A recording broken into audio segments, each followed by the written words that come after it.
গর্ভাবস্থায় কি মটরশুঁটি খাওয়া যাবে? হ্যাঁ, মটরশুঁটি গর্ভাবস্থায় খাওয়া সাধারণত নিরাপদ এবং উপকারী। মটরশুঁটি ফোলিক অ্যাসিড বা ফোলেট, আয়রন, ফাইবার, প্রোটিন এবং অন্যান্য ভিটামিন ও খনিজ উপাদানের একটি ভালো উৎস। ফোলিক অ্যাসিড বা ফোলেট গর্ভাবস্থায় এটি খুবই গুরুত্বপূর্ণ, কারণ এটি গর্ভের শিশুর মস্তিষ্ক ও মেরুদণ্ডের জন্মগত ত্রুটি বা নিউরাল টিউব ত্রুটি প্রতিরোধে সহায়তা করে।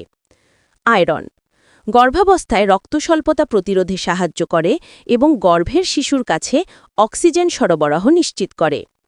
ফাইবার কোষ্ঠকাঠিন্য দূর করতে সাহায্য করে, যা গর্ভাবস্থায় একটি সাধারণ সমস্যা। প্রোটিন মা ও শিশুর শারীরিক বৃদ্ধির জন্য অপরিহার্য। তবে কিছু বিষয় মনে রাখতে হবে। ভালোভাবে রান্না করা মটরশুঁটি সবসময় ভালোভাবে রান্না করে খাওয়া উচিত।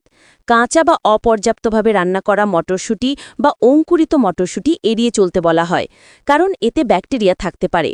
গ্যাস বা হজমের সমস্যা কিছু মানুষের মটরশুঁটি খেলে গ্যাস বা পেট ফাঁপার সমস্যা হতে পারে। যদি এমন হয় তবে পরিমাণ কমিয়ে বা আপনার ডাক্তারের পরামর্শ নিয়ে খেতে পারেন। ইউরিক অ্যাসিড যদি আপনার ইউরিক অ্যাসিডের সমস্যা বা কিডনির সমস্যা থাকে, তবে মটরশুঁটি খাওয়ার আগে আপনার ডাক্তারের সাথে কথা বলা উচিত, কারণ এটি প্রোটিনের পরিমাণ বেশি থাকার কারণে সমস্যা বাড়াতে পারে।